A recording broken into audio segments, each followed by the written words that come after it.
Welcome into the Sports Objective, the unofficial podcast of the Pirates, and we like to have a lot of fun. And one of the things we always joke about many years, 2.5 years now, about how much we love wrestling. And ladies and gentlemen, the man that's can cut really good promos, I'm telling you, Kyle from LaGrange Barber. How are you, man? What's going on, Dave? Yes, I would say my promo skills are right up there with Jim Cornette and Ric Flair and you Malcolm Dream, Dusty Rose, baby. I don't know about that, but they are legendary. I know about it, Dave. I know about How about we'll let Mike Mooningham, our guest, the expert, we'll let him hear some of your promos and see what he thinks. Another man that cut promos, and he loves, let's see, old school rap, hip hop, and we'll talk maybe the walking up music. We can talk about that's right down the aisle, and that's Pirate Al, better known as Alan Powell. How are you, sir? I'm doing good, man. I can't wait to talk a little wrestling. I'm really looking forward to it. And I'll let you introduce our guest. Very excited being a wrestling fan. I want to give you credit. I've heard his name before, but obviously we don't live in South Carolina to read his newspaper articles. I guess we can now, looking back on things. But Pirate Al, who do we have on tonight? We have Mike Mooneyham on. Mike's a Hall of Famer. He's in the Pro Wrestling Hall of Fame. I actually met Mike a few years ago. They used to have the Mid-Atlantic. Actually, I believe it's called Mid-Atlantic Memories, maybe, or it was the wrestling reunion in Charlotte. They unfortunately stopped doing it a couple of years ago, but they had it. I don't know, Mike, 10 or 12 straight years, maybe longer than that. But there's nobody on this planet that knows professional wrestling and the wrestlers like this man. Mike, welcome into the show. Thanks. Good to be here. Yeah, I've been in this business for, man, the way time flies, it's unbelievable. Over 50 years, like 55 years. I started writing for wrestling magazines back in the mid-'60s. And, one thing led to another, and I've been doing a wrestling column for my local newspaper since 1989. And it appears every Sunday in the Post and Courier in our sports section. Longest running column in the country. And I retired 4.5 years ago, but I'm still doing the column every Sunday. They demanded that I continue writing that. And it's been a labor of love for all of these years. Wrestling has sort of been a passion of mine since I was a kid. And it's been one heck of a long run. It really has. What are some of the magazines you wrote for? The After Mags or what? Well, before the After Mags, I did write a little bit for the After Mags, Inside Wrestling and The Wrestler, but I did reports for the old Ring Wrestling magazine, which has been around forever. One of the most popular magazines, Ring Wrestling, and they had a boxing magazine as well. Wrestling Review, which was very popular, Wrestling News, and just a bunch of the old magazines. I love the old magazines. I love the feel, the smell. Couldn't wait till the issues came out. And we didn't have newsletters back then. That's where you got most of your news. However, when I was like maybe 13, 14 years old, I started my own wrestling fan club called Championship Wrestling Fan Club. And back then it was sort of like a precursor to what would later become the newsletters, the dirt sheets, if you will. Mm-hmm. But I had correspondents all over the country, in most of the territories. We had 30-something territories back then. What year was that, Mike, that you were doing your newsletter? This would be late 60s, early 70s. Oh, wow. And I had correspondents all over, all the territories. And I published monthly, what they call bulletin, but it was Championship Wrestling Fan Club, and did interviews and results, and it was a little kayfabe back then. I was well entrenched in the business, and I would sometimes reveal who was behind the mask, which was a big deal back then, because the magazines, those stories I found out when I actually started submitting articles to the early years of the After Mags. They started telling me that, we don't need, all we need is photos. We don't need stories. And I wondered, you don't need stories. How are you going to know what to do with the photos? And I found out quickly that they made up the stories. They wanted the photos, but they would make up their own stories. And I thought, gee, I kind of fashioned myself as a journalist. I don't want to do this. And I got away from it a little bit, went to college. But actually, I go back to pro wrestling. People say, well, how did you get into journalism? You started writing for papers. I began working for a newspaper back in the mid-'70s. And it was actually my wrestling journalism, the stuff I had done, was really an inspiration for me to go into journalism, real mainstream journalism. But I always had that wrestling thing there. I would write wrestling stories back in the 70s for the newspaper. And not many people were doing stories in, large newspapers about wrestlers or wrestling in general. But I did, and I became a sports editor at the Post and Courier in Charleston back in the early 80s. And whenever I could, I would spring a nice wrestling story on 1A of the Sunday paper. I remember one story, I think it was back like in 81. I did this huge spread on Wahoo McDaniel. It was half of the front sports page, and about two wide open inside pages had photos and this long story. So I did that whenever I could. And of course, we published the wrestling results for our local shows here in Charleston. But it was in early 1989 that the executive news editor and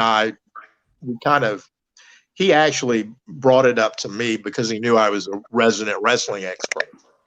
And wrestling had gotten pretty popular on the mainstream level back then.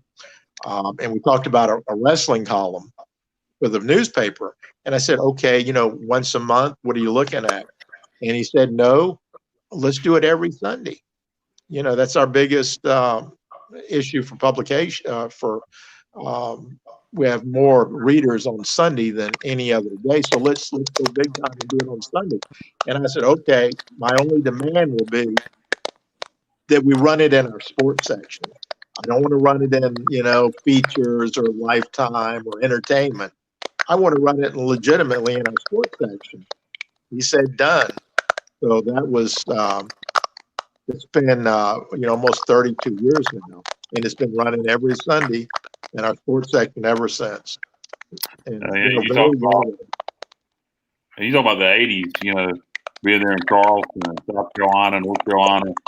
Just this whole area was so hot in those days with Crockett promotions. And talk about, some of the weekly shows. I don't remember Charleston. One of you guys is getting a lot of background noise. I don't remember if Charleston was a weekly town for Jim Crockett Promotions or not. Was it weekly or bi-weekly or monthly in Charleston? Oh, it was weekly. Every Friday night, 8:15 p.m. County Hall. Be there. Yeah. Okay, so that was throughout the 80s. Yeah. What are some of the? We'll just stick with Charleston for now, because that's where you're located. What are some of the matches, or not necessarily even main events, but what are some of the matches that stick out to you from that period in the 80s with Jim Crockett Promotions? Oh gosh. Well, if I can go back to the 60s, I saw some of the greatest matches ever. Are y'all hearing the noises? Is that? Yeah. Yes. I don't know. Yeah, I don't know what that is. Okay. Okay, it stopped a little bit. Okay. Yeah, back in the 60s, I saw some terrific matches. My first wrestling show was in 1964. And it was a 3-card show. I mean, a 3-match card. Back then, you didn't have 8 matches, 10 matches, 20, 30 guys on the show. You usually had 3 or 4 matches, and usually 2 of them were tag team bouts. But the main event was Johnny Weaver and Haystacks Calhoun against the Bolos. If you remember the Bolos, they were also known as the Assassins. Oh, okay. And I know the Assassins. Oh yeah, it was a great match, and it was like first match I ever saw live was that night, I saw Tim Woods wrestle Pedro Godoy. And of course, Tim Woods later became Mr. Wrestling. The second match was a midget tag team match. Fritz and Hans Herman against Chief Littlehawk and Lord Littlebrook. And of course, the main event was Calhoun Weaver against the Bolos. But that was the beginning of many, many great shows I saw. You know, I saw the world champions. I saw Lou Thesz, Gene Kiniski, Dory Funk Jr., Jack Briscoe, Harley Race, Ric Flair, Dusty Rhodes. Saw all of the great lineage of NWA world champions during that period.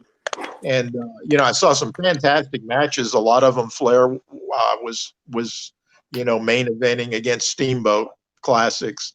I saw Dory Funk Jr. and Jack Briscoe. Those two, in my book, were the most classic matches that I've, in 50 years that I've been a fan, that I saw. Briscoe against Funk and Flair against Steamboat. There's just so many great matches over the years. You know, I could go down a list. Some of my favorites actually were what they used to call the Battle of the Bullies. And those were heel teams against each other. And you talk about bloodbaths. I mean, this was like ECW 30 years prior to ECW, you know, and really Carolinas and Virginia, Jim Crockett territory was mainly a tag team territory back in the 60s. And there were so many Battle of the Bullies, Skull Murphy and Brute Bernard against the Bolos, Hawk and Hanson against the Anderson brothers.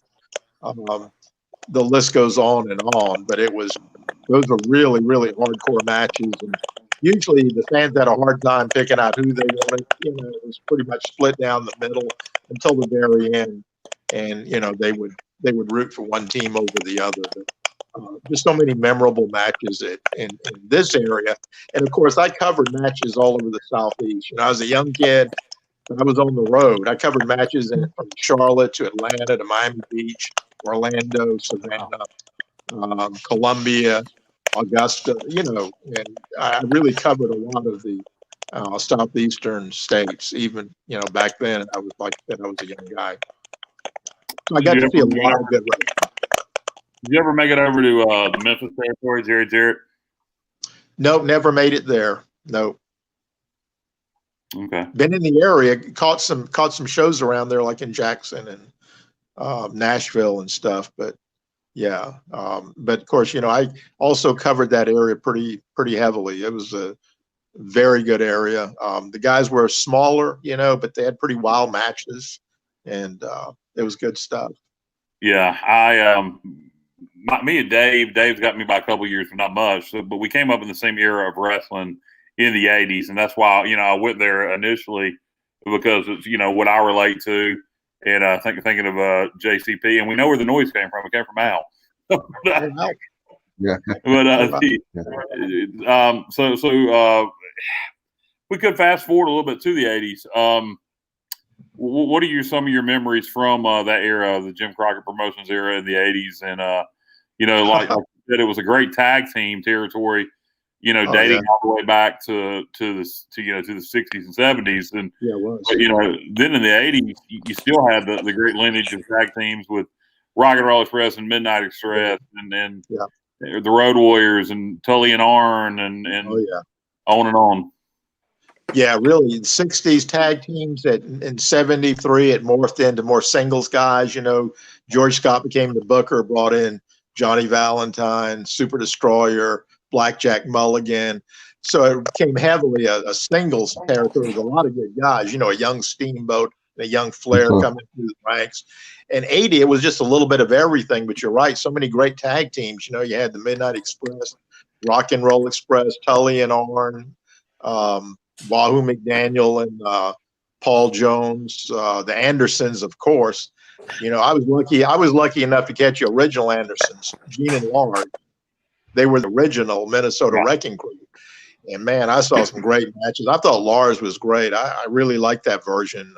Also, they had some real bloodbaths with George and Sandy Scott. I don't remember those. They were one of the top two babyface teams in the Crockett era back in the 60s, along with George Becker and Johnny Weaver. But yeah, the 80s had so much good stuff. But what I really remember, and I swear every time I go by the old building, I can still hear those chops and those sledgehammer blows. I saw some bloodbaths between Johnny Valentine and Wahoo McDaniel. And this is this goes back to the 70s. But I mean, those guys just they were fantastic. I mean, those are some of the best memories I have of watching wrestling when it was real wrestling, Wahoo and Valentine, two of the toughest guys in history. Mike, when you mentioned going down, I promise I'll shut up when somebody else talks in a minute. You mentioned going down to Atlanta in the Georgia territory. How over? Because, I always look back and think about them putting the belt on Tommy Rich just briefly. How over was he in the Atlanta territory and with that WTBS television during that brief period of time? I mean, he had to be super over. Oh, my gosh. No pun intended. He was on fire. I mean, Tommy Rich, he was like a can't miss prospect, but he burned out really quickly. And Tommy's a really good guy. Tommy, it's a privilege. He only had the title for less than a week, but, he's still got his name in the record book. And there's a short list of legitimate NWA world champions. But Tommy was so good. He was a young baby face. The gals loved him. The guys, they so many followers that Tommy had during that period. And he was really the main guy on TBS Superstation. He was drawing sellouts all over Georgia. And, the deal with Mad Dog Buzz Sawyer, talk about bloodbaths, man. They spilled buckets of blood and canvases all over that state. But he was really good. And you had Gordon Soley in the background. You couldn't have had a better guy that started directing traffic back then. So Georgia was really, really hot. I just love this whole territory. You had the Carolinas and Virginia, which was Crockett. Then you had Georgia, and you had the promotional war back in the 70s with Gunkel and Ray Gunkel, and then you had Paul James was the figurehead guy in Atlanta, and then you had Florida, which was tremendous. I mean, Florida had, with Eddie Graham, what a creative mind he was, and the talent he brought in and cultivated in Florida.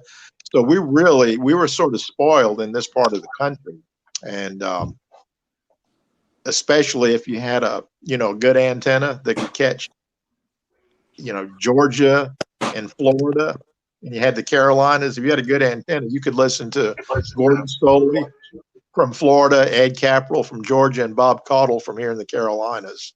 So it was a wonderful period of wrestling, and I don't think anybody had better talent than this part of the country. Yeah, that's why I wanted to ask about Tommy Rich, because people from my era think of Tommy as a mid-card guy at best, wrestling in WCW. He was never really used on top anywhere else except Memphis. They used him on top in Memphis after his run in Georgia, but besides that, he was kind of a mid-card guy. And even later, he was a comedy act in ECW. But the full-blooded Italians in ECW, Tracy and those guys, Yeah, actually, I saw Tommy about a year ago. He was down here in Myrtle Beach, and he had a wrestling school for a while. I was hoping to get things started, but it's didn't last too long.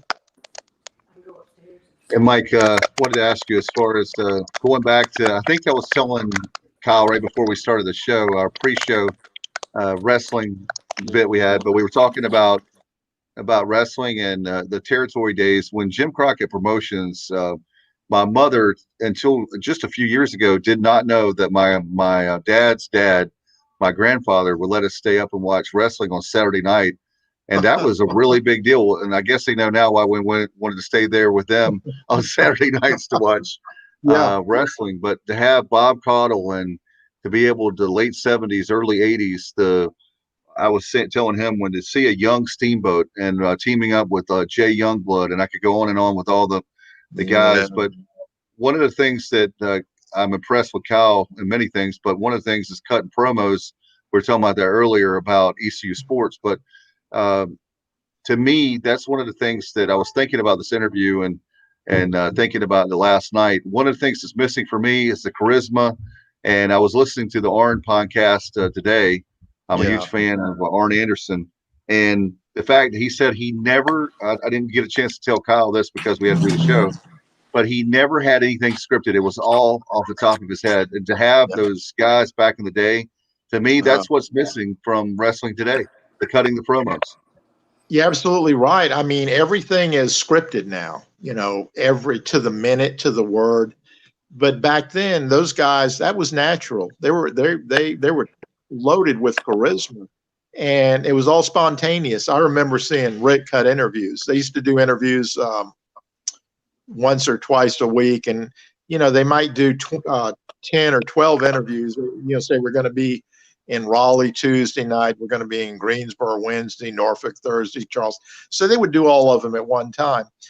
And I'm telling you, Flair could go, that red light is on, and he could cut promo after nonstop promo. I'm in Charleston, I'm in Greenville, different opponents and stuff like that.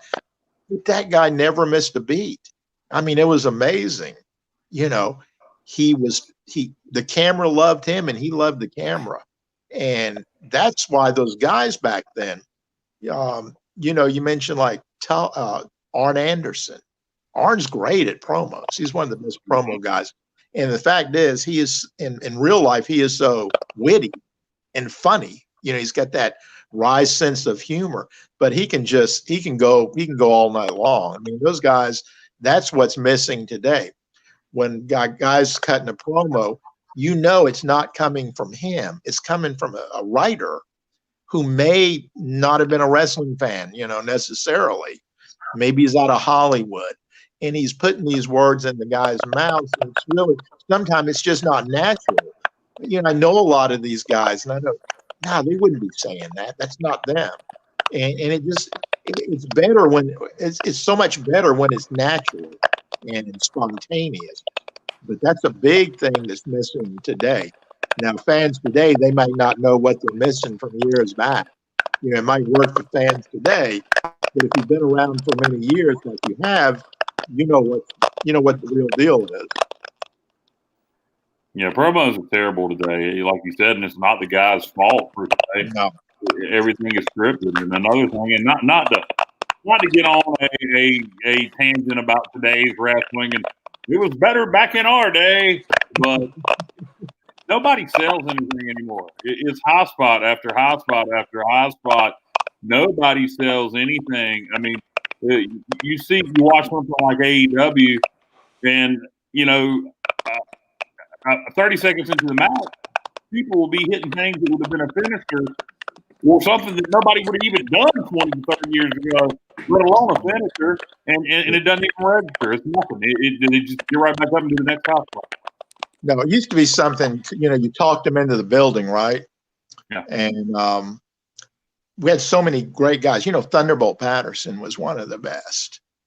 I mean, he could cut a promo and go on and on. He'd start preaching, but it was always aimed at making people want to come to the building and see the show. And he just had such a great interview style. In fact, his style was copied by Blackjack Mulligan, who was also a great promo man, and Dusty Rhodes. The chucking and jiving and all that stuff, that was from T-Bolt. And they both, they both admitted, they're both gone now, but they both admitted that, they got a lot of their interview style from Thunderbolt Patterson. I heard, I was listening to Cornette's podcast the other day, and his co-host Brian Last played a Thunderbolt Patterson promo from his last run in WCW. Ole brought him back in 1990, and there he was on WCW TV in 1990, and he was cutting a promo, and he was saying something, and I can't remember what he was saying. It was, God, I wish I could remember this. I'm going to miss the point without remembering what he was saying, but it really didn't make any sense at all unless you knew Thunderbolt Patterson. I mean, he wasn't. He wasn't really saying anything. It was like, I feel it. I feel it. It was something he was saying. It wasn't I feel it. Do you know what it would be? I can't think of what it was saying. What was one of his regular catchphrases? Oh, I'm full. I'm full. I'm full. That's it. I'm full. Yeah, that's it. Yeah, I'm full. I still get him to do that sometime when I talk to him. You know, I'm good. Me and Bolt to go back many, many years. A longtime friend, but I still have to get him to cut a little promo for me every once in a while. It's incredible. Guys like that, man, they were unique, and they were true, what I call true originals. You know, those guys. Yeah, you know, speaking of, I was going to ask you, staying on that topic of Thunderbolt. What are some you know, when you think of great African American wrestlers of all time, Thunderbolt Patterson, JYD in his Mid-South days, Ron Simmons, obviously, you know, first, you know, true world champion, African American. Who else comes to mind that you saw? Obviously, Kamala was a gimmick, but worked that gimmick great. Who were some of the other great black wrestlers that maybe you've forgotten about? Yeah, well, you know, Tony Atlas is good. Tony made, you know, had a great career, as did a guy named Sailor Thomas back in the 60s and 70s. He had one of the best physiques, maybe the best physique in wrestling, and it was, you know, it was not enhanced by chemicals or anything. It was just, you know, it was a real deal. But Luther Lindsay, for my money, was probably one of the greatest black wrestlers that I'd ever seen. And Luther he worked in the 50s and 60s and 70s. He actually died in Charlotte about 1972 during a wrestling match. He had a heart attack. Wow. It was right there at the Park Center. He was wrestling one of the opening matches. And he actually won the match. A referee counted 1, 2, 3, tapped him on the back. Luther never got up. He died of a massive heart attack right there at the Park Center. And Luther was, holy crap. Yeah, Luther was only in his 40s, but you know, the guy was he played football at Norfolk State. He was a great football player, and but he was even a better wrestler. He actually went to Stu Hart, and this is like back in the 50s, and trained under Stu Hart. And to tell you how good he was, Luthez, who I consider one of the greatest wrestlers of all time, said Luther was probably one of the top 10 guys, at least in the top 20 of everyone he had ever, you know, wrestled or seen wrestle. And that was some lofty praise coming from somebody like Lou. But how big of a star was he? You know, I guess his prime would have been in the 60s or late 50s if he died. Well, you said he was in the 40s when he died. In his 40s when he died in 72. So his 60s would have been the majority of his career. How big of a star was he? Was he a mid-card guy? I mean, you're saying he was that good. Well, he was. You know, for black performers, it was sometimes a little bit harder for them to crack main events. But I saw him in many main events in the Carolinas working for Jim Crockett. And his regular tag team partner was Abe Jacobs. You know, Abe was great. You remember the venerable New Zealander? He's a Kiwi. Oh, yeah, the master of the Kiwi roll. You remember that, Al? Yeah, absolutely, master of the Kiwi roll. Yes. Yeah, I mean, you mention the Kiwi roll to anybody, and they'll say Abe Jacobs. And you know, fortunately, and Abe's been a good friend of mine for many, many years. Abe's still with us. Abe's like 92 years old. Wow. Wow. And Abe's still with us. And he told me a lot of good stories about Luther, you know, on the road with Luther. But yeah, he had a lot of main events. He and Luther, I saw them wrestle Hawk and Hansen, the Anderson brothers, Bogney and Lubitsch, Skull Murphy and Brute Bernard. Had a lot of main events in the Carolinas. I remember what Bob Cauley used to always say. Never count out Abe Jacobs. You know, any second now, if he catches that Kiwi roll, it could be over with. Remember that? Yeah, right. And you know, Abe was the only guy that knew how to do that Kiwi roll. Many people have tried and failed, and you know, for the last 40 years that people have been asking, hey, tell us the secret to the Kiwi roll, and he'll tell them something. He said, but it'll be off just a little bit. I won't ever tell him And I've had many people call me out of the blue because they know I'm good friends with Abe. And they'll say, tell me, will Abe tell us how does he do the Kiwi roll? I said, I don't know. You have to ask him. So Abe just kind of chuckles, But yeah, Abe was really close to Luther, and they were a terrific team. But Luther is one of the best I had seen.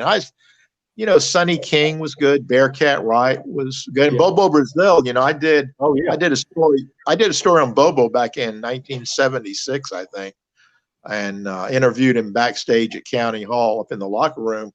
And Bobo was a tremendously big guy. I mean, you talk about legitimately big. I think Bobo was about 6'6", maybe 6'7", well over 300 pounds. And his coup de grace was the Cocoa Butt. Cocoa Butt. But and Thunderbolt's right up there. Thunderbolt. How about Sailor Art Thomas, Mike? Like I said, naturally, huge, had muscles. We didn't have any guys in that era back then that looked like Sailor Art Thomas. We just didn't. But Sailor was not how do I say this? He wasn't the best mat technician, but he was like a novelty guy, right? And Abe teamed with him too. Abe teamed with Sailor for a long time. Abe used to tell me he'd get a lot of the big guys who really couldn't work well, and Abe was the workhorse, right? And they'd come in and make the hot tag, and that was the deal. But Abe had teamed with like Man Mountain Mike, Klondike Bill, Sailor Art Thomas, all the big guys who really weren't the best workers. But Sailor was on top. He teamed with Abe. He teamed with Johnny Weaver. He was in a lot of main events down here in the Carolinas, but originally from Madison, Wisconsin. And Sailor is no longer with us either, but part of the great memories of Mid-Atlantic wrestling. I started wrestling in 1973. Is about when I started. I was born and raised in Hampton, Virginia, so I saw him go up there to Hampton Coliseum and scope. Yeah. Then I moved to Charlotte in '78, so I saw the Charlotte Coliseum matches. Man, it's just I love that '70s and '80s time frame. I wish I don't know. I guess there's not a way to do it now, Mike. But I mean, you think there'll ever be another tag team, maybe FTR, but that will do like the old Andersons deal where they didn't pin you. They worked on, your arm or your leg or, body part. You worked on your body part and beat you down, and made you tap out. You think, is that too boring nowadays? Do you think it'll ever go back to that? Al, I hate to say it, but I think people have just been so re-educated as to a new style. You look at the fans and they're like in their, 20s or 30s and, they don't even remember really Steve Austin and Hulk Hogan. And we've got a whole new crop of fans. Yeah, wow, yeah. We've got some older ones like us that hang on and, I cover the business, so I have to stay a little bit relevant. But I'll be the first to tell you, man, it ain't like the old stuff. And I'm not being like, back in my day and all of this stuff. But, back then you had what we call the true believer. You got to remember, back in the 60s and 70s, people really believed. And it was incumbent upon the guys in the ring to make sure they believe. Like Valentine, he laid it in. He would not show any light. He laid it in. Wahoo laid it in. All those guys were. And it's just a totally, totally different product today. Yeah, I miss kayfabe badly. I loved it when to me was some of the most fun was not only watching the matches back in the day, but watching the people at ringside. Yeah. It was full. I mean, the old ladies would want to try to beat you with their cane when you can't. I mean, it was awesome, man. Throwing drinks. I mean, you're not supposed to, but throwing drinks in the ring and trying to assault the wrestlers. I mean, I remember when Ole got stabbed a few times. Greenville. I mean, back then it was. I mean, people really believed that stuff was real. Oh, the guys in the ring were more afraid of the fans than they were their opponent because they're working together. The fans were crazy. Look, I've been hit by fuse, because I used to take pictures, right? Back in the 60s, 70s. I'd bring my camera right up to the ring and take photos. One time it was a main event match between Becker and Weaver against the Masked Red Demons, who were really hot. That it was a hot feud, and this was the blow off, and fans where it was a sellout crowd. I'm right there taking pictures, And all of a sudden I hear a thud about 2 feet from my head. And I look, and there's a knife stuck into the canvas 2 feet from my head. Wow. Some Wow. crazy fan up in the balcony, right? Probably been drinking all night. He threw a knife, and the knife went right into they're not aiming at me, I don't think, right? They're aiming for the red demons. Because he was about 5 feet away from me. He had like a headlock on Weaver. But it came a lot closer to me. It was like 2 feet, and that blade stuck right into the canvas, right on the apron. Wow. And it was dangerous back then. I remember I just started dating my wife. This was like our first or second date. I took her to County Hall to a wrestling show, right? And I actually told this story at the fan when I was inducted into the Mid-Atlantic Hall of Heroes. I was the first one up, and Flair had called me like 5 minutes before, and he said, "Mike, you won't believe it. Roddy died. Roddy's dead." Right before you went up. Oh man, that's the day Roddy died. And I said, "Geez, I got to go up. This is a Mid-Atlantic Hall of Heroes, a banquet, and here's David Crockett and Ricky Steamboat and all these guys. We all went up the same year, and the word got around. I told a few people, and of course, you had to. So it just a somber pall fell on the festivities. So I said, "What am I going to do? How am I going to? I'm the first one up. I'm the guinea pig. I've got to say something." So I just thought of I said, "Well, Roddy would like this. I'm going to tell it." And I went up there, and I addressed what had happened. And I said, "Let me tell you this little Roddy Piper story. When my first or second date with my wife to be, took her to a wrestling show, and it was Roddy Piper, and he was a heel, and he was leaving the ring. And of course, the fans were throwing cups and whatever, flash at him. And I was out there taking photos, and my wife was out. She was like standing close to me. So somebody throws something. Roddy ducks. I mean, Roddy was pretty good. He's coordinated, he's ducking. He's used to ducking people. So he ducked, and this cup of beer and ice hit my wife, splashed over her. And I'm thinking, Roddy would have probably did that on purpose, but she, from that point on, she never wanted to go to another wrestling show. It kind of spoiled her on wrestling, and I mean, she did go to different functions, and she knew a lot of the guys because they were friends of mine, but she made it up. It was in her mind at that point that she was not going to be a wrestling fan at all. So, Mike, you were talking about we've got some comments from our viewers we want to get to in just a second, but I wanted to add, we were talking about one of my favorite memories going to the matches. I know I've told Kyle, I don't think I've told Pirate Al yet, but it was at the old Rose High School in Greenville. It's now Epps Middle School, and they've got some damage, unfortunately, to the recent hurricane, but hopefully they'll get that fixed. But in the gym there, it was the Rock and Roll Express, the Midnight Express in June of 1987. And I'll never forget as long as I live. You see Jim Cornette, we had like literally ringside seats, and Jim Cornette comes by with that tennis racket, and all of a sudden this lady that was probably in her 70s or 80s at the time, she had this big pocketbook, and she nailed him she gave him a good whipping. It was a stunt granny. Cornette dodged a lot of bullets. He went through Louisiana, and crazy fans up there. They were, they'd flatten their tires. They'd wait for him after show. They'd have to get in, hide in somebody else's car to get away from out of the building. It was crazy back then. But I love that excitement. I love the fact that fans were that tied into the show that would make them do crazy. I certainly didn't endorse the, throwing stuff and everything, but that's how can fans be that way today? I mean, they pretty much know it's a show. It's like they're at a concert, with the pyro and the music and all that stuff. But they can appreciate what they see in the ring, but they just don't have, heat, what they called heat back then. Real heat doesn't exist anymore. Mike, I think I know. It's funny that Dave just mentioned Cornette, because I think the one thing that would work, the one guy who could get legit heat, if Cornette could just bring it to himself to go work one card in AEW managing the Revival, they would kill him. Work the Young Bucks. Yes. They would kill Cornette. He would be the biggest heel in the wrestling business for the past 20 years. I guarantee you.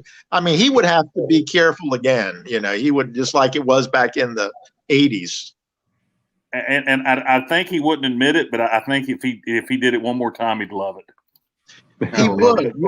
I don't know if he would really do it, but if he did, if they could ever talk him into coming in, I'd watch. I think everybody who watches wrestling would watch. No question about it. Let's go to some of our comments, Bubba, if we can. Our great co-host can't be with us tonight, but he's behind the scenes as a producer. I guess we'll start off with one of our good friends, Stevie Fly, who is a huge wrestling fan, Mike, and I know he's enjoying this. He said, "What's up, guys?" And I know that he says enjoying this, talking about you, Mike. He's a true legend of the wrestling world, so I want to give him a shout out, and thank you, Stevie, for watching tonight.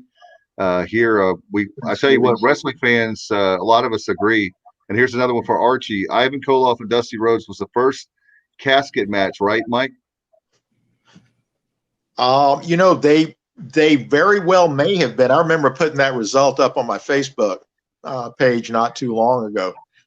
I don't remember personally. I don't remember any other casket match. I mean, that's pretty hardcore, back in the day. I mean, we had fence matches, we had brass knucks matches, we had stretcher matches, even back in the day. But I don't remember going as far as a casket match. That's more modern. So that very well could have been the first. They actually had the casket in the middle of the ring, Mike. Is where it was. It wasn't like the Undertaker on the outside of the ring. It was in the middle of the ring. And I remember toward the end of it, Dusty hit him, and you could see Ivan kind of look over his shoulder to make sure when he fell in the casket, he didn't hit his head on the side to side. Where was that at, Al? What territory was it? I don't remember, but I saw it on YouTube or something. That's what I do, guys. Like when I'm caught up on work, I'll go online to like YouTube or whatever, and I'll look up old wrestling matches and just I don't know, man, I love it. I like old school. I've been obsessed, Al, because I didn't get to see it growing up with Memphis. So since I didn't get to watch Memphis growing up in the Crockett territories, I'll go watch all the Memphis stuff with Jerry Lawler and Tommy Rich. Like I said, he was used on top in Memphis. Yeah. Lance Russell. God, I'm trying to think of some of the other guys. Obviously, Bill Dundee and all those guys that I missed. And the Memphis stuff was good. There was a little more gaga with that stuff in the 80s than there was JCP. But it wasn't WWE or WWF gaga. It was its own thing. Well, some of the jobbers they had, what they called jobbers back in the day, they would. They had some of the ridiculous ones. Mike, do you remember he became Hillbilly Jim, but before he was Hillbilly Jim, he was Harley Davidson. Yep. So introduce them. You'd always say where they're from. Of course, Harley Davidson from everywhere, and.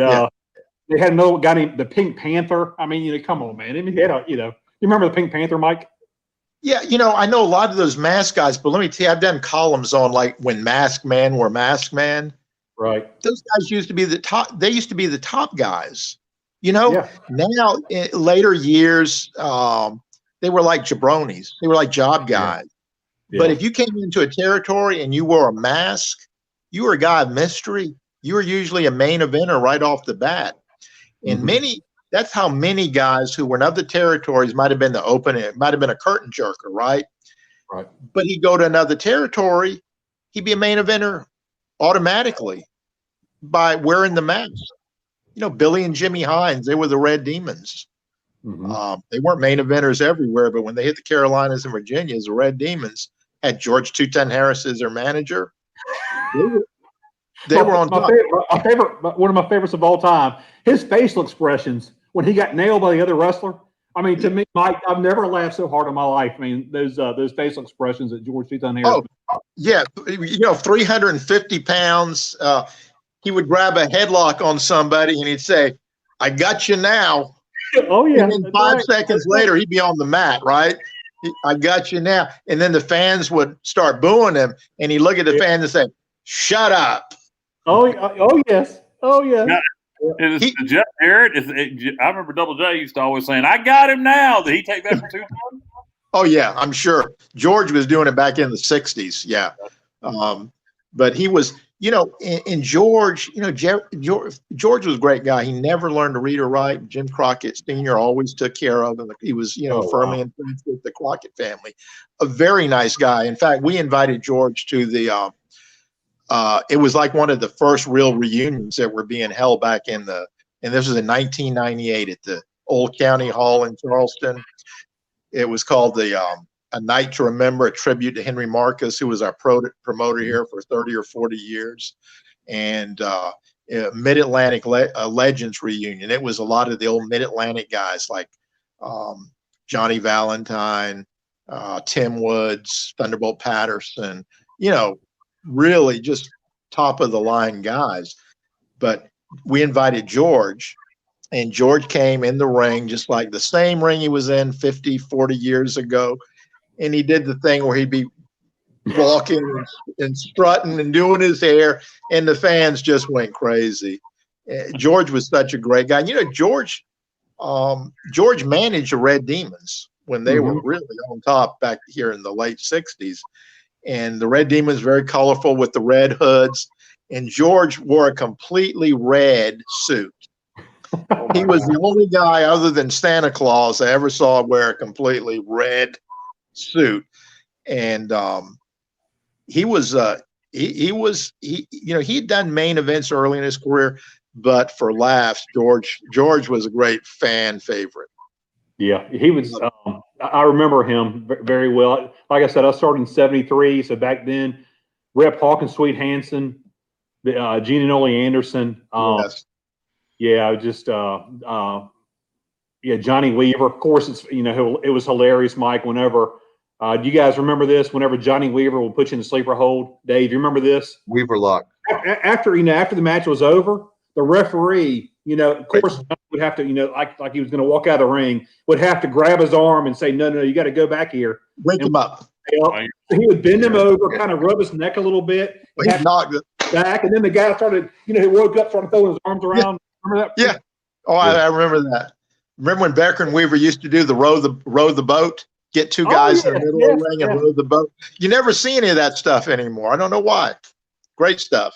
Oh man, Mike. Bobby Shane work before he passed away? What's that? Did you ever get to see Bobby Shane work before he got killed? Oh my gosh, yeah, I love Bobby. He was, I watched him when he was like maybe 18, 19 years old, coming up in the business. Real name was Bobby Schoenberger out of St. Louis, Missouri. His uncle had been a ref up there.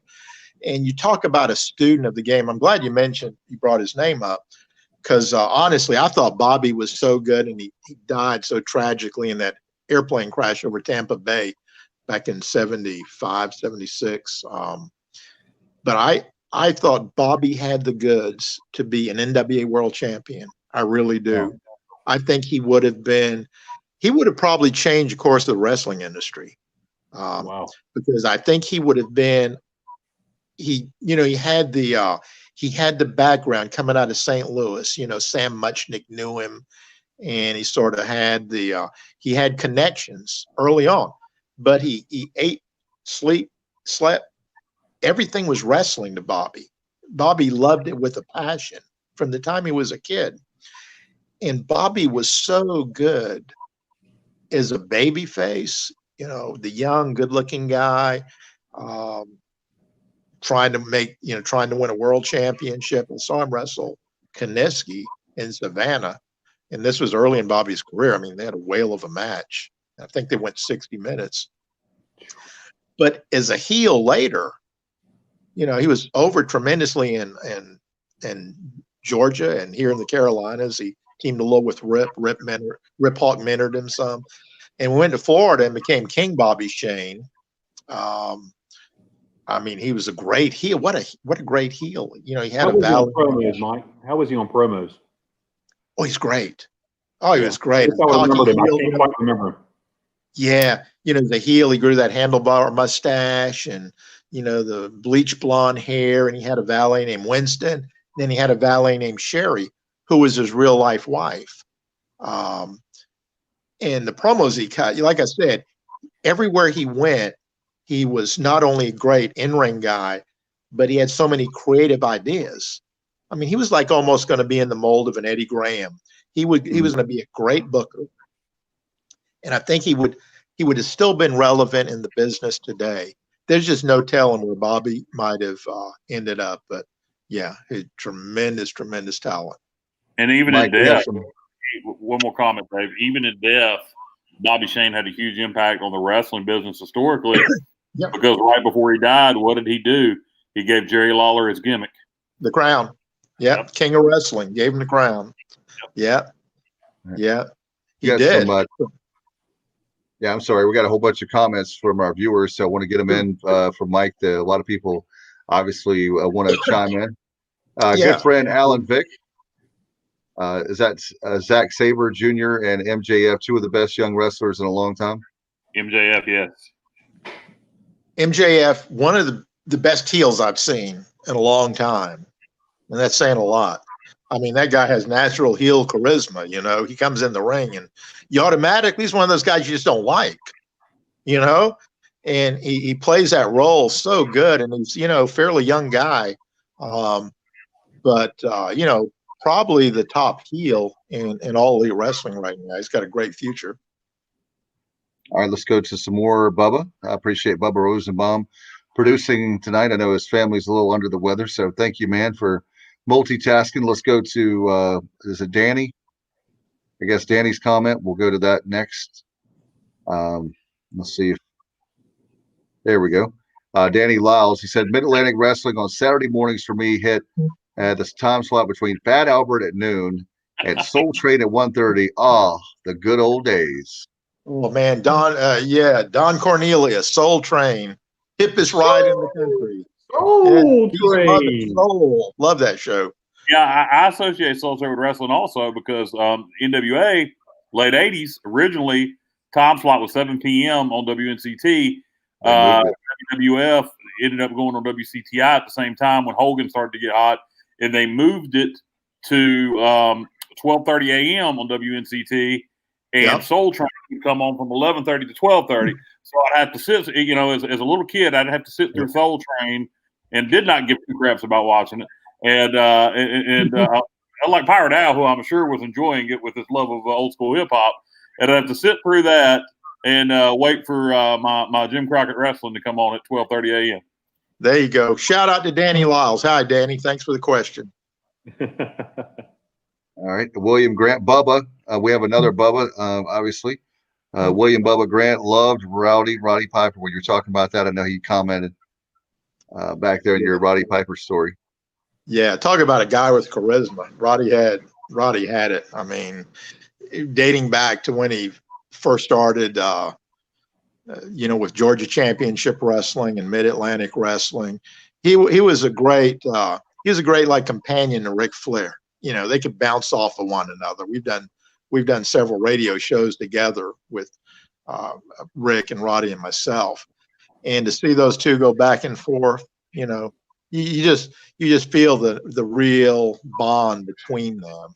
And it was very tough for Rick when Roddy passed away. I mean, the funny thing is, Roddy said years ago that he would not make it past the age of 60 something. He gave me it was like I don't know if it was 65 or 64, whatever, but he actually did not make it. He kind of knew, had premonition that what he had gone through in the wrestling business, he just didn't feel like he was going to make it to an old age. It was very sad. Didn't he break into territory, Mike, when he was about 16 or so up in Portland, Oregon, in that area? Yeah, he did. He was he was very young. It might have been 16 years old. And I think he used to tell the story. I think his first match was with Larry Hennig. And, he was afraid. Larry Dax Hennig was a big guy, right? And Roddy was scared. And Roddy back then was, he was a skinny guy. He had, had no muscle definition or anything. But Yeah, he tells a story about that match. Larry took care of him, and then I think one of his next matches was with Mad Dog Vachon. So they were not being kind to Roddy in booking back then, but Huge dudes. he look what it actually paid dividends because he grew up fast. Was Roddy?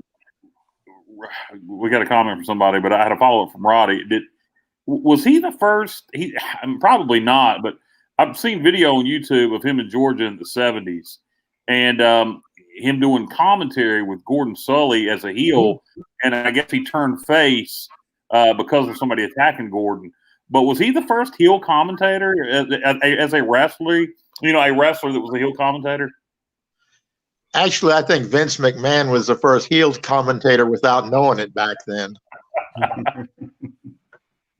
If you saw some of Vince's early stuff, yeah. He just didn't know it. Gotcha. Let's put the Archie's comment back up there, Bubba. Dusty, his Hard Times promo was the greatest of all time, and the rise of the Four Horsemen. Yeah, Archie. Yeah, my friend. He was. I think that will probably go down as one of the greatest promos of all time. When Dusty did the Hard Times promo, and Bob Caudle was right there with him. Yeah, that was great. I'll tell you something, guys, that I never realized, and when I went to the wrestling reunion in Charlotte, but Gordon, my dream was always to have lunch with Gordon Sully, just sit down with him for an hour, have lunch, and just talk wrestling. I wish I would have had that chance, but I met his daughter, Pam Allen, and she told me, and I had no idea this. Gordon had no idea when the wrestling show was going on. He had no idea, guys, what was going to happen. That's why he was so authentic when he all the matches, and when people would come in and and jump one of the wrestlers or come in and do a surprise interview. Yeah. They didn't tell him what was going to happen. I mean, all of that was authentic, and I had no clue about that. Yeah, that's what we were talking about earlier, the spontaneous nature of everything. It works better that way. And Gordon just giving us a anatomy lesson as we listen to his commentary. He's putting pressure on the prefrontal lobe. I love that one. Wait a minute. Indeed. Pier Sixer. A Pier Six brawl. His face is a crimson mask. Yeah. He did that a lot. There were a lot of crimson masks during Gordon's time. Yeah. I think the maddest I ever saw Gordon Sully was when Pac Song broke the picture that I think President Carter's mother painted for him. Pac Song jumped Wrestling 2 on TV and broke the picture over his head. And then he was coming out of, a few weeks later, he was coming out of the hospital Wrestling 2. Yeah. He was wrestling Ox Baker. Mm-hmm. Ox. TV. And Gordon was so worried about, Wrestling 2 is not in great shape right now. And God, he gets hit by that heart punch. And he was just, I love those days. He was great. He was great. Bob Caudle was great. I love when Bob would say, "There's no place in professional wrestling for this." Of course there is, Bob. It is professional wrestling. There's a lot of, plenty of places for this. But it was that Lance Russell. Indignation. Lance Russell also. He was Lance, one of my. I remember a show I attended. It was Clash of Champions back, I think, in '89 or '90. It was held in Charleston. And I knew I would never be among a greater group of announcers at one time, because we were backstage and all talking. And I had Gordon Sully. I did interviews, I think, that night on several of the guys, but had Gordon Sully here, Bob Caudle here, Lance Russell here, and Jim Ross here. Wow. And Tony Schiavone was in the mix too. But, that was like announcing greatness in one room. And such announcers. Jim had often told me that Gordon Sully was he was the guy, and as good as Jim was, he'd always say Gordon Soley was the best. Mhm. And, it's hard to pick from those guys. I really liked all of them, but that's another big benefit fans had back then. They had great announcers, and they made you feel a part of the show. It's just, Yeah. I heard somebody mention the other day, and I had never noticed it before. I heard somebody mention this, but when you think about it, you can picture it in your head. Somebody said watching Bob Caudle hold his mic, it looks like he's trying to keep it from floating up the whole time he's talking. It's like it's got helium in it. It's like it wants to float up. It just keeps moving up, and he's trying to hold it down. Yeah, what a great guy Bob is too.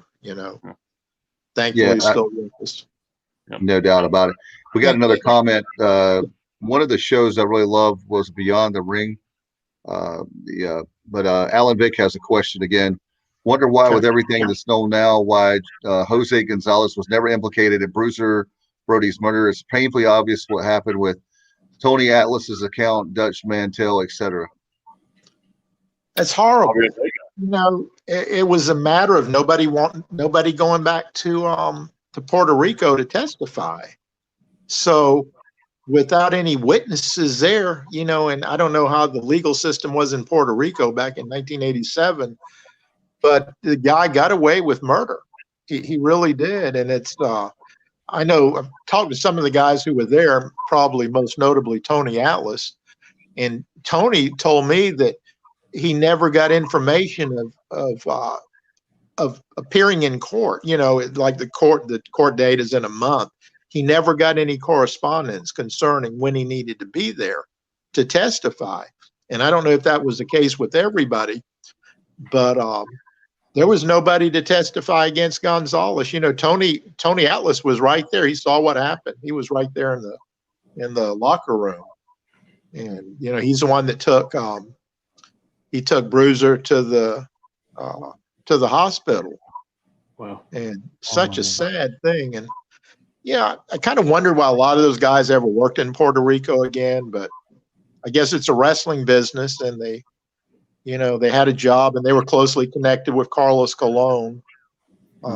But Invader One, he's still there wrestling in Puerto Rico. He's still alive, doing work there. So yeah, I heard an interview with Savio Vega where and he's a Puerto Rican guy, and he admitted that he knows that it was murder. He was guilty. I wonder how well he's able to.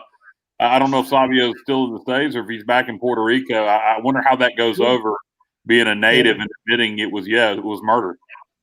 I think they're all resigned to the fact. Business is business, and I don't know what led to that. I think there are a lot of theories out there that there was some underlying heat between Gonzalez and Brody, that maybe Bruiser was making some demands, or it could have been a money thing. I mean, there was a reason that happened, and there's nothing to explain to justify that. But I don't think we'll ever know exactly how this guy could have committed such a crime, and nothing, no jail time, nothing at all.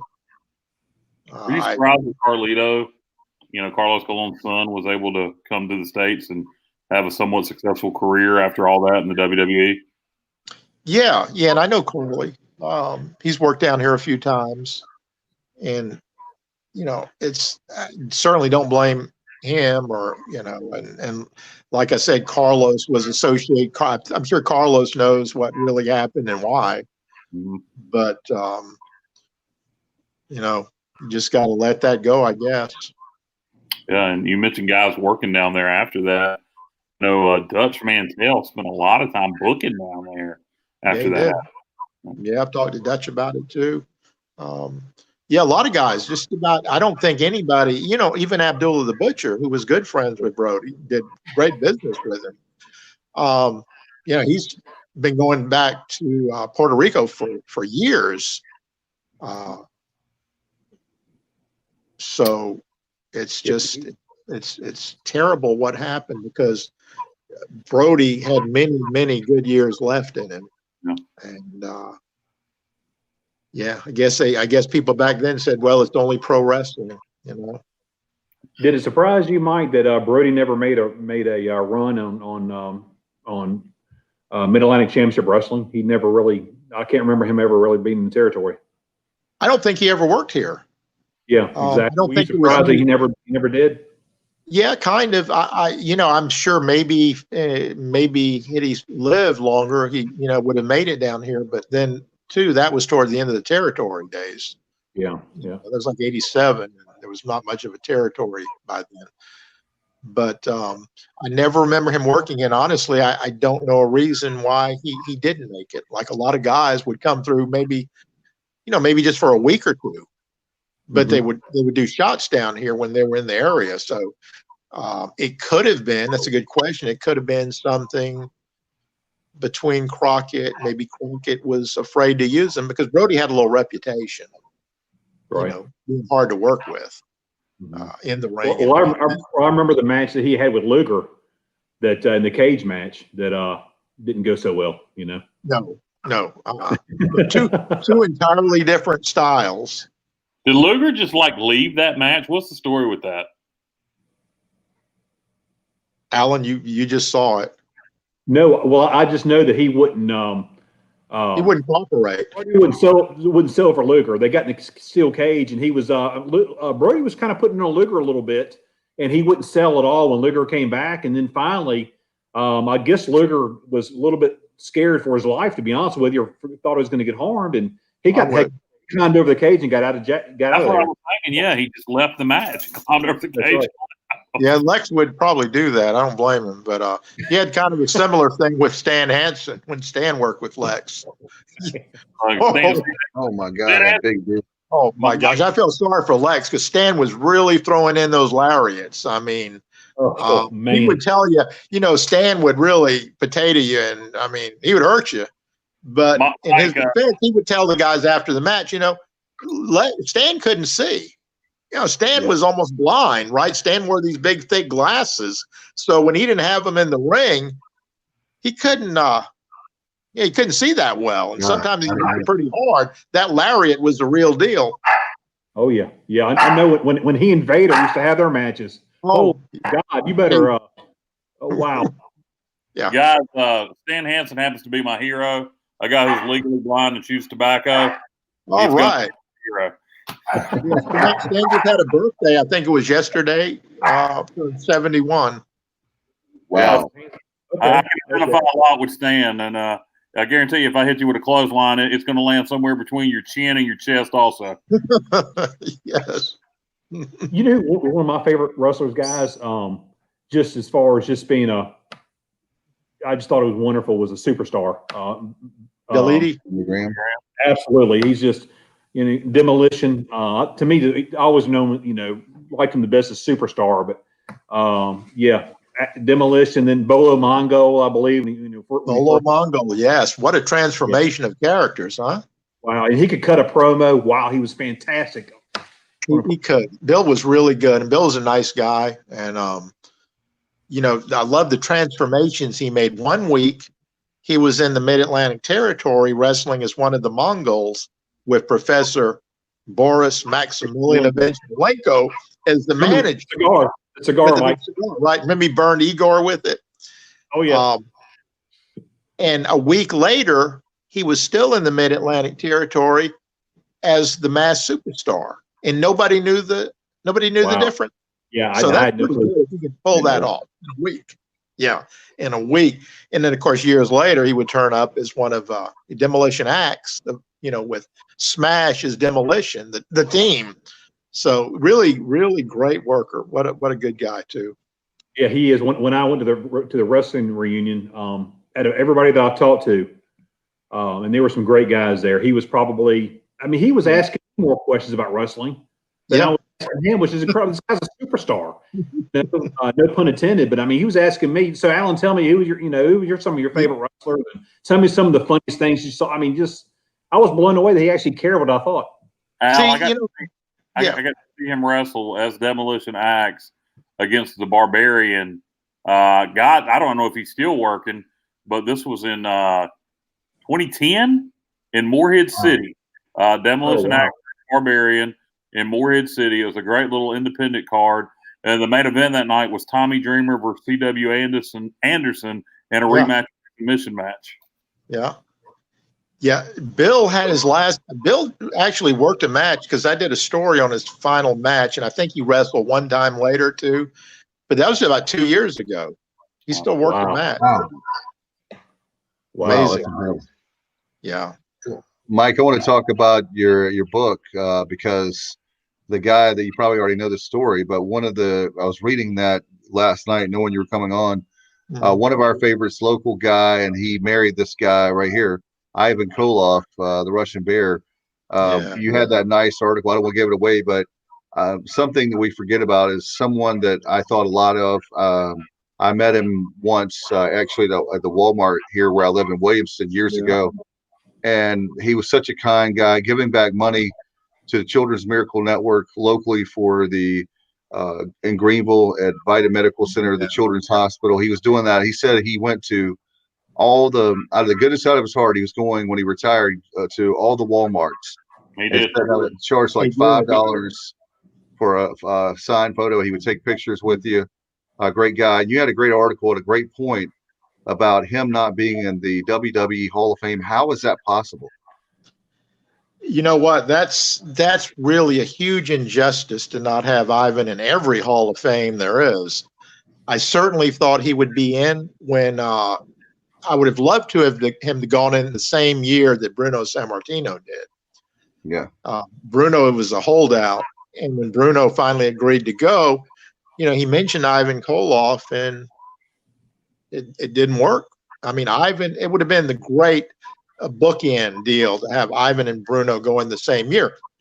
Of course, Ivan is the one that ended Bruno Sammartino's 4.5-year reign as WWF World Champion back in the early 70s. And it was at Madison Square Garden, and people went silent. Couldn't believe it. And Ivan had such a tremendous career. For him not to be and he never has been, I always held out hope that while he was still here with us, it would have been such a nice thing for them to put Ivan in the Hall of Fame. He and Renee would have had such a wonderful time, because when WWE really lays out the red carpet when they induct someone in the Hall of Fame, it's like a week of activities, and Ivan should have been honored in that way. And the only reason I can think of that he wasn't is because he was part of a class action lawsuit that a bunch of guys, an attorney up north got in touch with a bunch of guys who had wrestled for Vince over the years. And it was a lawsuit based on the, concussions, which was a big deal in wrestling, has been for a while. But he got a bunch of guys, and I think Bill Eadie was one too. Bill's not in the WWE Hall of Fame either. And I think Vince really held it against the guys who were in that lawsuit. And I know a lot of them kind of got in there half-heartedly, and didn't know this was going to maybe impact them for a long time, because the lawsuit really didn't have a good chance of succeeding. Vince has got the best attorneys in the country, and you would have to spend a lot of money to win a case against them. And also some of the guys on that lawsuit, the list, they had maybe wrestled for Vince for maybe a few months. And how can you say that that these guys suffered physical damage while working for Vince, when they were only there for maybe a year or less, and they had wrestled maybe 15 years for hundreds of other promoters? So you really couldn't pin it down to Vince. It was a lawsuit that didn't have a good chance of succeeding. But I honestly think that's why Ivan was not chosen to be inducted in the Hall of Fame. Probably not the best reason in the world, because Ivan meant so much to WWF back then, Worldwide Wrestling Federation. but he meant so much to the entire wrestling business.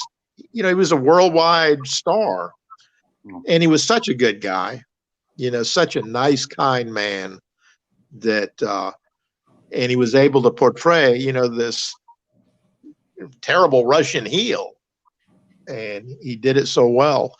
But, you know, I'm sorry Ivan did not get to experience that. I think that was a real injustice to everyone. Last time I got to see Ivan in person, I was at some store in Kinston, and I saw Ivan, or my wife actually spotted him. She said, "There's Ivan Koloff," and I had met Ivan several times living in East North Carolina. Walked over to him and said, "Comrade," and I got his hand, and he remembered me, or either he BS'd it really well if he didn't remember me. And, we remembered. I said, "What are you doing here in town?" And he had came to Kinston. He got his days mixed up. It was he thought that the county fair was going on. This is maybe 07. And the county fair was going on, and he came to watch the demolition derby, but it was the day before.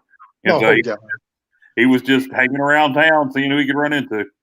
Yeah, a lot of people knew and loved Ivan. He was an ordained minister. Who would have thought that Soviet menace would become a Christian ordained Christian minister years later on? One of the best nights I ever had was my wife and I actually went out with dinner with he and Renee the night before he married us. And yeah, I'll cherish those memories. He was, of course, like you said, Mike, he was telling the story about coming off the top rope, pinning Bruno, and how you could hear a pin drop. Everybody thought he was unbeatable. Bruno was unbeatable, and they had to have actually security get him out of there, Madison Square Garden. Yeah, what a great moment. You know, and that moment is etched in everyone's memory who is a longtime wrestling fan, and such an iconic image of Ivan coming off the top rope with the knee drop, you know. And wouldn't that have been a magnificent backdrop for his induction? You know, it would have been perfect. I mean, I think that was an opportunity missed. And then he would tell me stories about, you know, the plane trips overseas, and how they, you know, how rowdy it got on the plane. And I think the one guy he really wanted to seriously fight was Iron Sheik. He wasn't a big Iron Sheik fan, Mike. Hey, Iron Sheik wouldn't have humbled Ivan. No way. No, but he said, Ivan said when they got off the plane, you know, it was, you know, he went up to the Iron Sheik and said, basically, hey, you know, if you want to go, let's go. I mean, it's no playing around here. So Ivan was legitimately tough. Yeah, he was. Yeah. And yeah. Yeah, but how high was might have made a difference. Mike, if you'll talk a little bit about your book, I've got one, but it's fantastic. If you'll talk about that, please. Okay, the last book. Yes, well, all of them really, but yeah, I know the Final Bell, but you like to talk about. Yeah, okay, yeah. Final Bell was the last book I wrote. That was last year, and it's a look at some of my friends in the business who have passed on, and it's actually reprinted columns that I did over the years. So those columns they were fresh when I wrote them. You know, I didn't change anything around, and those. I think more people know me in the wrestling business from those kind of columns that I've written when a friend of mine passes away, because it's very emotional for me. I mean, these are not just wrestling stars; they're friends, personal friends, and very hard to write. Some of course harder than others, but it's a compilation of 36, 37 wrestling stars. And I don't refer to them as obituaries. I refer to them more as remembrances. And it's a varied list of people. It was hard picking just, you know, I've done probably 200 or 300. Unfortunately, they never stop. We've had quite a few over the last couple of years since I wrote the book. Guys like Harley Race, but anyway, it's you know, it's men like Luthez, guys who were in the Mid-Atlantic Territory, Johnny Weaver, Tim Woods, and guys like Freddie Blassie, Sputnik Monroe, you know, from all walks of life and all kind of different characters. And of course, the promoters, one of my favorite pieces was the one I did on Henry Marcus, who, you know, the first wrestling promoter I ever knew when I first started attending shows back in the 60s.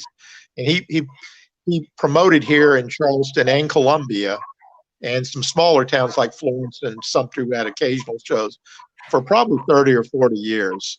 And he was a promoter extraordinaire. He did mostly wrestling, but he also did, you know, Ice Capades, Harlem Globetrotters, rock and roll review shows with Dick Clark. And I mean, he traveled the road, you know, on trains with Jack Dempsey, Rocky Marciano.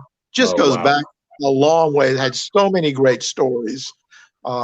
Actually, in Columbia, he had the original Superman, George Reeves and Lois Lane. You know, they used to do shows back then, and he had them in a big park in Columbia. But I did one on Henry Marcus, and we actually had an event in 1998 in Charleston, a tribute to Henry Marcus. And it was a few years before he passed away, but he was like 87 at the time. But we had him right there in the ring, like the old days, with all of the old, you know, we had all of the old stars around him.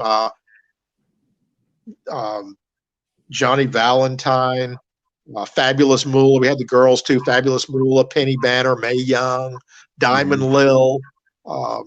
You know, the whole cast of characters: Thunderbolt Patterson, Mr. Wrestling. We had a whole bunch. It was a huge weekend, and it was an honor. It was a tribute to Henry Marcus. So that's one of my favorite pieces in the book. I also did, you know, stuff on Jim Barnett, some of the announcers who had passed. Good friend of mine, Lance Russell, Gordon Soley, of course, the Walter Cronkite of professional wrestling. So it's a book that covers a lot of bases. And, you know, Wahoo McDaniel's in there. It's just guys I'd known really well. And that was my sort of tribute to them. And it's Final Bell. Jim Ross and Les Thatcher did the foreword to the book. And, you know, you can find it. It's on Amazon. It's on Evening Post Books Publishing, but it's also, you can find it on Amazon. But, you know, it's from the heart. That's what the main thing I can say about it. It's from the heart. Very, very close to me. It's great. I've really enjoyed reading it. I started reading it. I started reading it yesterday. Great book, Mike. And certainly I looked at it. I appreciate you coming on with us tonight. I'm sorry we were having so much fun. It's been time is rolling by really fast. But I know that the guys we have on this podcast right now, we could talk about wrestling for hours. But certainly from the late 70s to the present time, I would have to say that the late 70s and early 80s, when you're a little kid and you see Ric Flair going for the gold, and one of my favorite matches, I used to think that, I mean, Starrcade was kind of like, for a kid, wrestling was like like Christmas. I know it wasn't, but that was more like, was it Thanksgiving back then? It was Thanksgiving, yeah. But it felt more like Christmas for a little kid when you're like 9 and 10 years old, and Flair for the gold. I mean, and then with him and Harley Race, I know Harley just passed away, I believe. Was it last year? Last year, yeah. And but the two of them were some of the epic matches. I wanted to ask you, one of my favorite matches was the two of the best to me in the ring. I know people talk about it a lot, but I think the Ric Flair Steamboat matches in the late 80s, they go 60 minutes and you were never bored, was one of my all-time favorite matches. They were some of mine too. They had a trilogy of matches back in '89, you know, and those were absolutely they were matches of the year for sure. And you know, Rick was getting up in age then, but that was one of his, you know, he could still do it. He could still bring it. But I always tell people who ask me about this, how can you get, you know, those matches were fantastic. How could you do any better? But really, I saw those guys go at it like that back in the 70s, you know, 10 years before they wrestled that series of matches in '89. They were actually doing that stuff here in the Carolinas back in the late 70s, but it wasn't televised. You know, nobody had footage back then. You know, we didn't have access to all of that stuff. And they were mainly at house shows with no TV cameras present, you know. But it's amazing that they could 10 years, 10, 11, 12 years later, present that same kind of intensity and quality of a match. You know, they really did paint a picture, a beautiful portrait. No doubt about it. Things I remember about that feud between Flair and Steamboat in '89 that I think people forget is how Steamboat was brought in to the NWA. He was brought in as Eddie Gilbert's mystery tag team partner. Yeah. On Flair and Anderson, and I think that's so weird. You know, when you think about that feud, you forget Eddie Gilbert was involved in it. I know, and you know, Eddie was a booker for WCW for a while. Eddie was another great creative mind. You know, he came out of Tennessee, so you know, he did the angles with Jerry Lawler and stuff. He had that kind of, you know, Jerry Jarrett was another great creative guy. So Eddie came from really good stock. Loved Eddie Gilbert. All right, Al, do you have anything before we go, my friend? I know you got to work in the morning. No, Hey, you guys still have to work. You need to retire like me. I'd love to do this sometime in the future, Mike. I tell you, it's I know we've been on an hour and a half, man. I mean, there's a bunch more questions I have, but this 90 minutes flew by. I had a blast. Me too. But I really appreciate you coming on and thank you. I appreciate it. Yeah, I certainly had a good time. And, you know, you can catch me on Facebook as Alan, you probably know, I post a lot of old results and, you know, on this day and a lot of the old stuff back then. And I try to keep the old school torch burning, you know. And we appreciate it. A friend of mine, Blaine, lives in Charlotte. I went to high school at East Mecklenburg in Charlotte. But anyway, Blaine?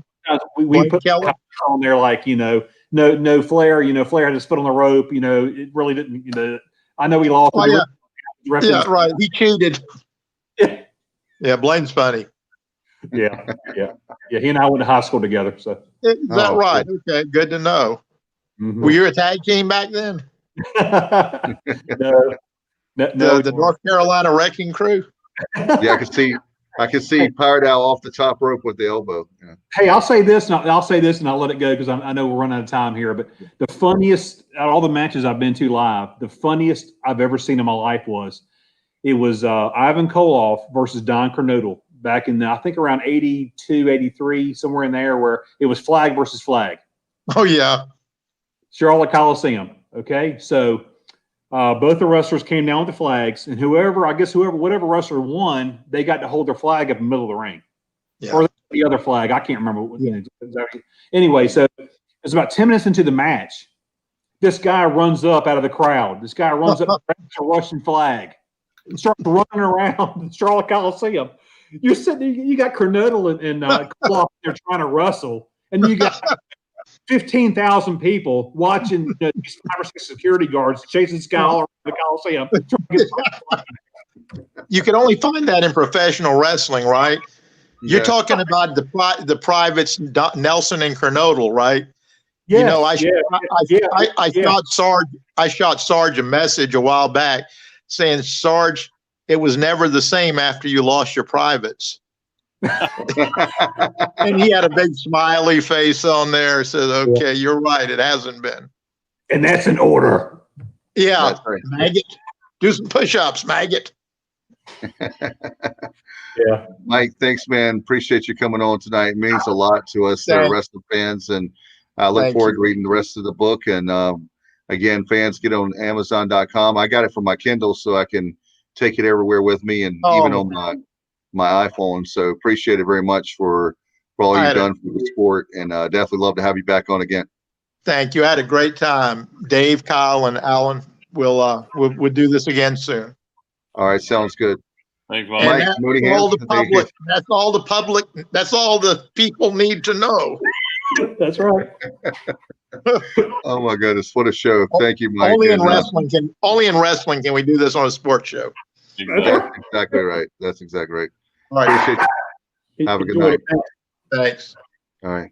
Good night. What a great show there, guys. And Pirate Al, before we go, I know it's been a wrestling show, but what about the very fact the Pirates were able to practice today? I want to get a quick thought before we go. Ecstatic. Now, how long will it last? I don't know, but we can't really afford another break between now and I hope September 19th, because I'm telling you, even though they had 10 players that opted out today, we don't need to play Central Florida that first game without having like an FCS game beforehand. We really need to play on the 19th. I'm hoping something works out. Western Carolina, Elon, I don't care. Somebody, we need to play a game before that. Yeah, Pirate Al, get with me off there. That definitely needs to happen. Unfortunately, I don't think John Gilbert's going to let it happen.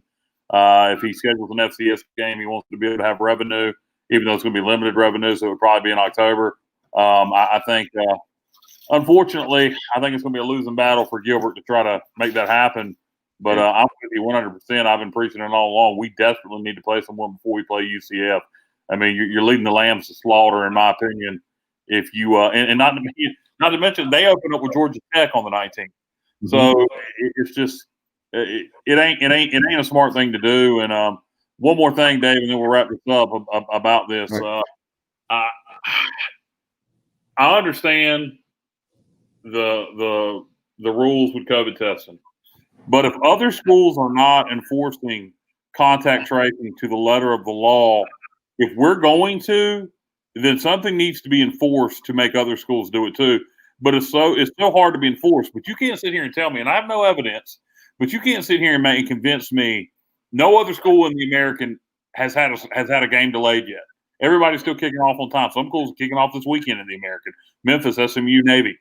And you just can't convince me somehow we're the only school in the American that's had to have a game delayed if everybody else is enforcing things as strict as we are in terms of contact tracing. And I just don't believe it's being done at other places to the letter of the law, because the testing you have to show accountability for, but the contact tracing, man, you can skirt that. It's really hard to enforce, and I'm not faulting our administration for enforcing it, but I want to know. I just don't think other places are. And I understand Marshall hadn't tested in 3 weeks. So, I mean, how do you get by with that? They don't have to. Conference USA didn't require it during practice, but they're going to have to test this week. But again, if they have 8 guys test positive, what they're probably going to do, Al, is just sit those 8 guys and not bother doing any contact tracing. Yeah. And that's what screwed us up. It wasn't the guys we had test positive. It was all the other guys that we had quarantined who weren't even sick because of contact tracing. I know. It's ridiculous. Yeah. Hey, good news today, guys, on the wide receiver from Florida. Theodore Lockley, he committed to us, so that was nice. He, I guess us, Utah, and Cincinnati, and he went our way, so we needed that one. That was good. Yeah, Big he had some big time offers, and definitely that was a huge pickup for those of us that know East Carolina as wide receiver U, and certainly we've had some greats, but man, that's going to be he's going to be one of the next chapters with can you imagine? Guys, him and CJ Johnson on the same field. Oh my goodness, that's going to be. And we've got more than just CJ Johnson, but I was just saying those guys. It's going to be fantastic. All right, hey, I'm going to stick my neck out here, guys.